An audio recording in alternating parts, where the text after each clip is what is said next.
Audio Jungle.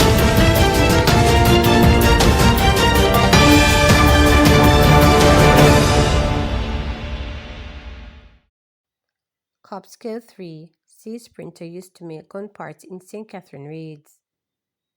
A 3D printer, believed to have been used to manufacture firearm components, was among several items seized during a series of coordinated police operations across St. Catherine on Saturday that left 3 alleged gangsters, including one of Jamaica's most wanted men, dead.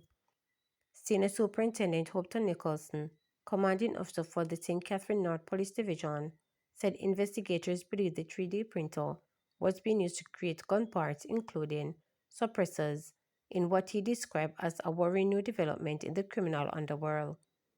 Our investigations so far indicate that the 3D printer was used to create firearms parts, including suppressors, which represents a new and concerning trend in the criminal underworld, Nicholson noted. It also has night vision capabilities. It is also capable of printing suppressors. Most persons know it as silencers. This can be placed on firearms, he added. In a separate operation in the Ladyston community of Spanish Town, police acting on intelligence went to a house on Bonzona Drive where they reportedly came under gunfire from Andre Trevor Bob Lee Johnson. He was shot and later pronounced dead at hospital. 2 firearms and 13 rounds of ammunition were seized. Meanwhile, in Linstead, officers probing last Sunday's mass shooting in Commodore District, which claimed 5 lives, including that of a 4-year-old girl, were led to a premises on East Avenue. The police say Fabian Robinson opened fire on them and was fatally shot during the exchange. A firearm and several rounds of ammunition were recovered. The police have described the series of operations as a major blow to organized crime in St. Catherine. The Independent Commission of Investigations (INDECOM) and the Inspectorate and Professional Standard Oversight Bureau are probing the incidents. We looked at one of the laptops that was seized at the premises. This premises is where 2 firearms were recovered. And on this laptop, we saw schematics and software that are used to connect to the 3D printer that can be used to print firearm paraphernalia. And we see where the person who had this laptop has the necessary skills and expertise to use the softwares that are on it. A 3D printer, a very unique 3D printer, and it can be used, and based on all investigations so far, it was being used to print firearm paraphernalia. These are the filaments that were being used, a thermal mount. It also has night vision capabilities. This is one of the items that was printed to put on it. It is also capable of printing suppressors. Most people know it as silencers that can be placed on firearms, and they are capable. It also can be used to print ghost guns, plastic firearms that can be used, that are operable as well. Maybe not as durable, but they are also operable. As knowledge increases, things can be used for good or for bad. Some of the items here we have to check because in a normal printer you will find a 3D printer. However, it is not supposed to be used because the Firearms Act, or the new Firearms Act, any part of a firearm you can be arrested and you can be charged for it, even if it is a plastic, it is an imitation firearm. And this can print firearms that are plastic, but they are operable, maybe not as durable, but they are also operable. We are saying to members of the general public, do not use such equipment to do these things. You will be caught and you will be prosecuted, because we know what we're looking for and we have the necessary expertise to identify the software and the schematics that you use on your various computers to create these kind of things. Hanover man charged after fatal stabbing of tattoo artist during dispute. A fisherman from Hanover has been charged with murder following the fatal stabbing of a man during a dispute in their Bull Bay community on Thursday. The accused has been identified as 29-year-old Courtney Hermans of Bull Bay District, Hanover. The deceased is 27-year-old tattoo artist Danoy One-Way Morris. Reports from the Lucy police indicate that about 6 a.m., an argument between the men at their home escalated into stone throwing along the roadway. During the confrontation, Hermans allegedly pulled a knife and stabbed Morrison, who had fallen to the ground while trying to escape. Morrison was assisted to hospital where he was pronounced dead. Hermans was taken into custody and charged on Friday. The police further stated that Hermans gave a caution statement and participated in a question and answer session in the presence of investigators. Come back home, Tufton urges health professionals. Health and Wellness Minister Dr. Christopher Tufton says incentives will be provided to specialized health professionals who have sought greener pastures overseas as government intensifies efforts to get them to come back home and fill vacancies in the country's medical facilities. As an example of the jobs to be filled, he pointed out that 27%, 1,730 of all positions in the Western Regional Health Authority are now vacant. The WRHA is just one of the country's 4 health regions, so that appeal is being made. I've started making it coming out of my visit to Washington, New York, and Miami recently, but we're going to formalize it through actual advertising and promotion, the minister said Thursday during a press conference held at S Hotel in Montego Bay.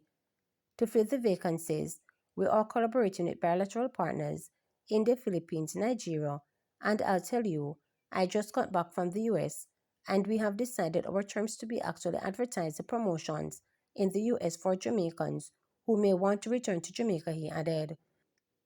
Making the case for the return of those who have left, he argued that improvements in the country's infrastructure, ongoing hospital upgrades, efforts to reduce crime, and the opportunity for individuals to have a more disposable income have made Jamaica increasingly attractive as a place to live and work. Citing Conner Regional Hospital and the Western Children and Adolescent Hospitals in St. James as examples, Tufton also said more medical facilities are being built, which provides an avenue for better working conditions over time. What this means, I believe, and I'm saying so with a lot of faith and conviction and hope, is that some of the very Jamaicans who have left our shores for greener pastures will reconsider and return to our shores because, as it relates to quality of life and peace of mind, Jamaica has its unique place in the hearts of every Jamaican. And even though we live abroad, most of our desire, those who do so, is to ultimately settle back in Jamaica. And as we're saying to Jamaicans who live in the diaspora, whether it be Canada, the UK, the US, or elsewhere, come back home. We have a place for you in the health system within the areas, obviously, where we are short of specialists. We will find a way to incentivize you to relocate. We'll work with you because you would like all of these posts to be filled by Jamaicans who have left us, which is their right to do so, the minister appealed. In addition to the big push to bring medical practitioners home, efforts are also being made to keep those who are still here from leaving. We are going to be embarking on a housing program for staff across the country and are talking to National Housing Trust about that.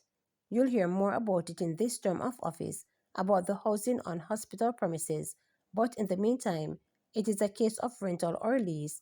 That's one thing that we can do, stated Tufton. He also said efforts are being made to provide more training opportunities for employees within the Western region.